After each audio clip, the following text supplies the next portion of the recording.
Gracias, señor presidente. Con mi saludo a los colegas y a los funcionarios y las funcionarias de la administración que están aquí presentes.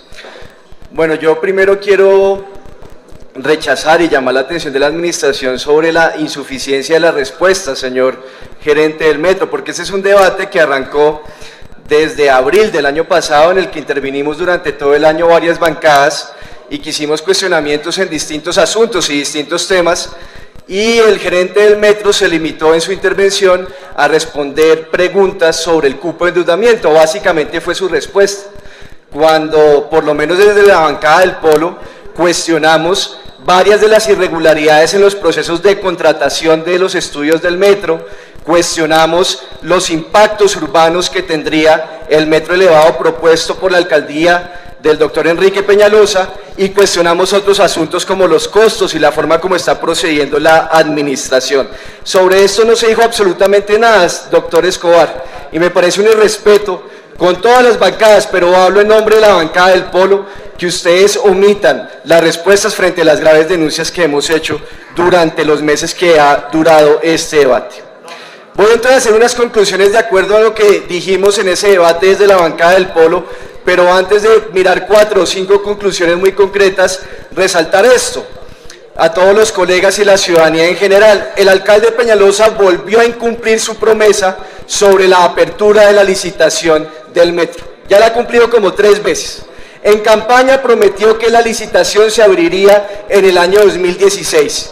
De manera absolutamente mentirosa y sabiendo que estaba engañando a los electores de Bogotá, dijo que ajustar los estudios del metro subterráneo para hacer el metro elevado era una cuestión de meses y que la licitación perfectamente se abriría en el año 2016. Una mentira abierta que le permitió, entre otras cosas, al alcalde vendedor de buses ganar las elecciones en el año de 2015. Cuando se posesionó, reiteró su mentira y dijo que abriría la licitación en el año 2016. Cuando no cumplió esa promesa en el año 2016, aseguró que la licitación la abriría a más tardar a finales del año 2017. Pues bien, terminó el año 2017 y tampoco se abrió esa licitación. Y estamos esperando la renuncia del doctor Villamizar a la dirección o a la vocería de esa Fundación Azul Bogotá que defiende los intereses del alcalde Peñalosa, y estamos exigiendo que honre su palabra cuando dijo que si la licitación no se abría en el año 2017, que él renunciaría a ese cargo. Miremos entonces rápidamente 4 o 5 conclusiones sobre lo que dijimos en este debate y que, repito, la administración en cabeza del doctor Escobar no dijo nada absolutamente sobre esto. En primer lugar, sobre los estudios del metro elevado, el métrico elevado del alcalde Peñalosa.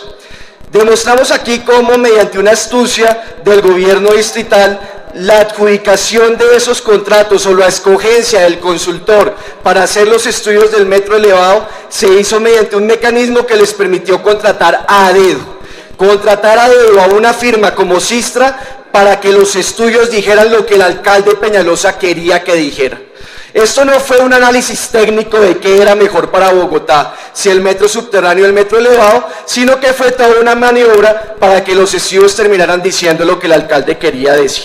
Recordemos que lo hicieron a través de una triangulación en la contratación mediante la Financiera de Desarrollo Nacional, entidad que, a pesar de ser una entidad pública, su contratación se rige por el derecho privado. Incluso me acuerdo perfectamente que cuando iban a adjudicar el estudio de la estructuración técnica, el día anterior ni siquiera la Financiera de Desarrollo Nacional había publicado los pliegos de condiciones en su página de internet. Fue una contratación secreta, fue una contratación, repito, que se hizo a dedo. En segundo lugar, cuestionamos los contenidos de esos estudios. No voy a repetir todos los cuestionamientos que hicimos, pero solamente señalo un ejemplo al que el doctor Escobar no se refirió. En el primer estudio que se contrató con Sistra, que fue para comparar qué era mejor, si el metro subterráneo o el metro elevado, Sistra definió una serie de factores para comparar. Factores que nosotros cuestionamos. Por ejemplo, uno de ellos era el de la sensación de higiene en las estaciones del metro. Sistra consideró que el metro elevado tenía la mejor calificación en lo que tiene que ver con eso que llamaba sensación de higiene o percepción de higiene, y que el metro subterráneo tenía la peor calificación. Y preguntamos concretamente por qué se hizo esa calificación de esa manera. Y dijimos, es que están volviendo teoría técnica esa ridiculez del alcalde Peñalosa de decir que las estaciones de los metros subterráneos son una especie de ratoneras y que la gente considera muy sexy meterse como ratas en esos huecos de los metros subterráneos. Esa teoría tan absurda, esa ridiculez, repito, fue uno de los factores que terminó definiendo Sistra para decir que el metro elevado era mejor que el metro subterráneo, concretamente en el trazado de la primera línea del metro. Otra de las cosas que cuestionamos frente a los estudios y que el doctor Escobar omitió decir fue la insuficiencia de estudios.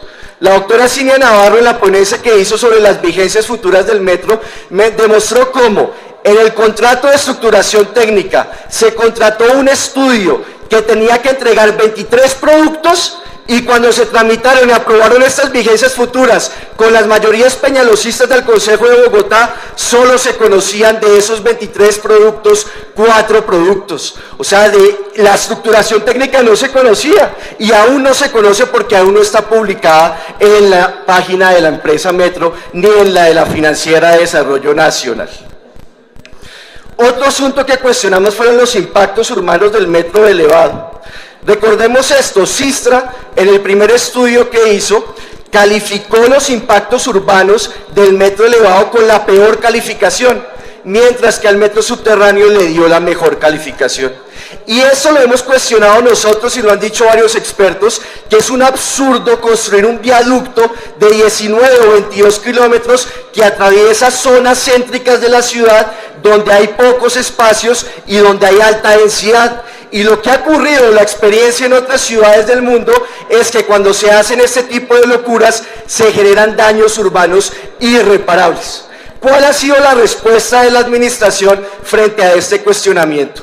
Que no nos debemos preocupar porque al lado de las estaciones se van a hacer edificios contiguos, edificios que van a brindar una serie de servicios como jardines infantiles, comercio, y que eso va a generar un espacio público idóneo para mitigar ese impacto urbano o esos daños urbanos que genera este tipo de viaductos y este tipo de estaciones. Pues bien, el doctor Escobar tampoco respondió a otro de nuestros cuestionamientos en el sentido que la adquisición, o mejor, el costo para la adquisición de los predios donde se van a construir esos edificios contiguos no quedó incluido dentro del COMPES ni dentro del convenio de cofinanciación. Es decir, colegas, y llamo la atención sobre esto que es de extrema gravedad, el mecanismo con el que supuestamente van a mitigar esos daños urbanos, que son esos edificios contiguos, hoy no tiene financiación porque no está en el COMPES y no quedó tampoco en el convenio de cofinanciación como el del gobierno nacional. Pero además el doctor Escobar tuvo el descaro de no explicar acá cómo es que se van a construir esos edificios contiguos. En algunas ocasiones él ha dicho que los va a hacer a través de una alianza público-privada o varias alianzas público-privadas.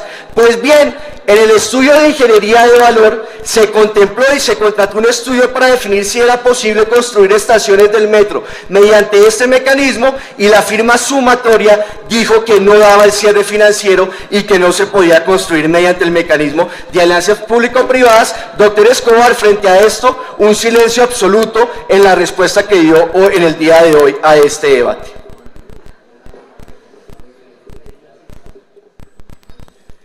Yo le pediría al doctor Escobar que no se retire del recinto porque estoy haciendo una serie de cuestionamientos para que usted pueda contestarlos en el momento oportuno. Y señalo entonces esto frente a los impactos urbanos. Quienes hemos defendido el metro subterráneo como la tipología que debe usarse para esta primera línea del metro, no es por un capricho, es porque las características urbanas de la ciudad, en la zona que atraviesa esta primera línea del metro, son características que exigen, no es que se pueda hacer, sino que exigen que la tipología que se utilice sea la tipología de un metro subterráneo, por los daños tan grandes que genera, los daños urbanos y los impactos urbanos que genera una tipología elevada tipo viaducto, como la que está planteando imponernos el alcalde vendedor de buses, Enrique Peñalosa. Él dice, no, sí, el subterráneo puede ser lo mejor para estas zonas de la ciudad, eso como que lo admiten, pero la excusa con la que nos salen es que es muy costoso. Y yo reitero algo que dije y que tampoco ha contestado el doctor Escobar ni ningún vocero de la administración distrital. En ese estudio de Sistra que definió que lo mejor para Bogotá era el metro elevado, el principal factor con el que hicieron la comparación y con el que llegaron a esta conclusión era el costo financiero de ambos proyectos. Sistra señaló que el costo por kilómetro del metro subterráneo era un 20% más caro que el costo por kilómetro del metro elevado. Y como ese era el factor principal en la ponderación de los distintos factores de comparación, concluyeron que el mejor era el elevado. Pero cuando hicieron ese estudio conceptual, aún no se tenía un estudio detallado de los costos de ese proyecto.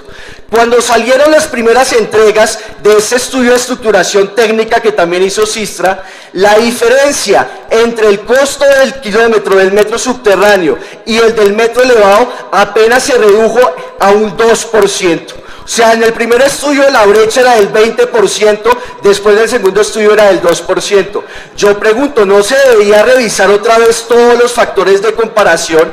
Porque si cuando el costo era, la diferencia del costo era de un 20%, lo mejor era hacer el metro elevado, también se debe llegar a la misma conclusión cuando la diferencia entre costos es apenas de un 2%.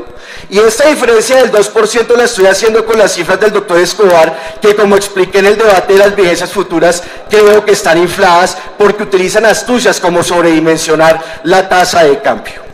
Además, un detalle que no se nos puede pasar frente a los costos, y es que el estudio que contrató esta administración con la firma Deloitte señala que los costos operacionales del metro elevado son superiores, son mayores que los costos operacionales del metro subterráneo. O sea, ahí hay un elemento de costos en el que el metro subterráneo aventaja al metro elevado y que por supuesto no se han tenido en cuenta porque el metro elevado sí es un capricho del alcalde vendedor de buses Enrique Peñalosa para quitarle plata al proyecto del metro y trasladárselo a ese gran negocio que son las concesiones de Transmilenio.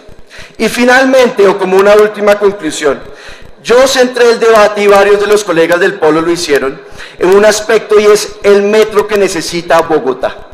Y nosotros hicimos esta consideración o planteamos esta tesis, que esta propuesta de métrico que está haciendo el alcalde Peñalosa y que le quiere imponer a la ciudad es un métrico que no se ajusta a las necesidades de Bogotá, sino que se ajusta a las necesidades del negocio de los buses rojos de Transmilenio. Y planteamos esta tesis, doctor Escobar, que usted no quiso entrar en ese debate y me parece un descaro y me parece que es una burla a los colegas de este recinto. Dijimos que Bogotá, su sistema de movilidad, debe migrar, debe cambiar y debe pasar de tener de Transmilenio como eje estructural de la movilidad, como columna vertebral, a tener el metro como su columna vertebral. Esa es la tesis que nosotros hemos sostenido con fundamento en distintos estudios, incluido uno que yo he citado en varias ocasiones en estos debates, que fue dirigido por el doctor Juan Pablo Bocarejo cuando era profesor de los Andes y que fue financiado por la Cámara de Comercio de Bogotá. Ninguno de ellos hace parte de la oposición al alcalde Peñalosa.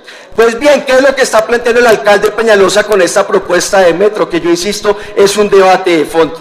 Lo que él quiere, según los documentos oficiales, incluido el COMPEX que expidieron, es que en el año 2050, dentro de 30 años, Bogotá tenga una línea elevada de metro de 27 kilómetros, rodeada, cercada por troncales de Transmilenio, 244 kilómetros de troncales de Transmilenio para completar 19 troncales.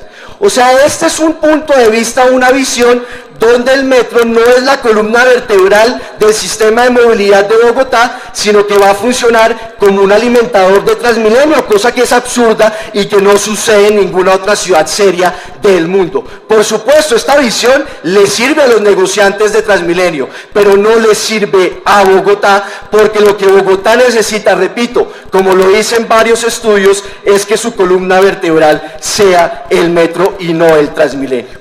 Y eso no quiere decir que no se pueda hacer Transmilenio, porque es otra de las falsedades que dicen, no, es que el concejal Sarmiento quiere acabar con Transmilenio. No, puede haber, pero Transmilenio construido en las vías donde requiera la capacidad media que tiene Transmilenio para transportar pasajeros y donde Transmilenio sea un componente alimentador del sistema de metro. El doctor Aurelio Suárez en los últimos días publicó una columna en El Espectador sobre el métrico del alcalde de Peñalosa, mostrando unos datos que me llamaron la atención. Con fundamento en las cifras que hay en un portal de internet especializado en metro, que se llama MetroBits, demostró cómo el alcalde de Peñalosa quiere un métrico mediocre para la ciudad. Por ejemplo, dos cifras que me llamaron la atención.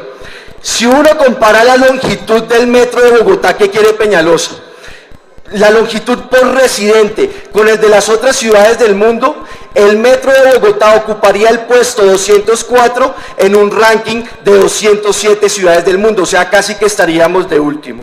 Y de esos 207 sistemas que hay en el mundo, solo 46 tienen menos de 15 estaciones.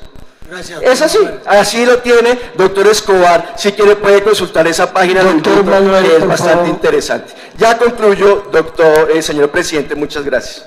Entonces, como unas conclusiones de este debate, quiero señalar lo siguiente.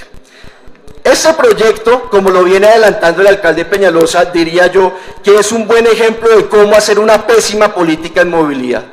Un proyecto de la complejidad del metro que se adelanta sin los estudios suficientes, que se adelanta de acuerdo con los caprichos del alcalde Peñalosa y que se adelanta para que la ciudad de Bogotá, la capital de Colombia, en 30 años siga sometida al sistema de Transmilenio como la columna vertebral de la movilidad, con un métrico mediocre alimentador de este sistema de buses.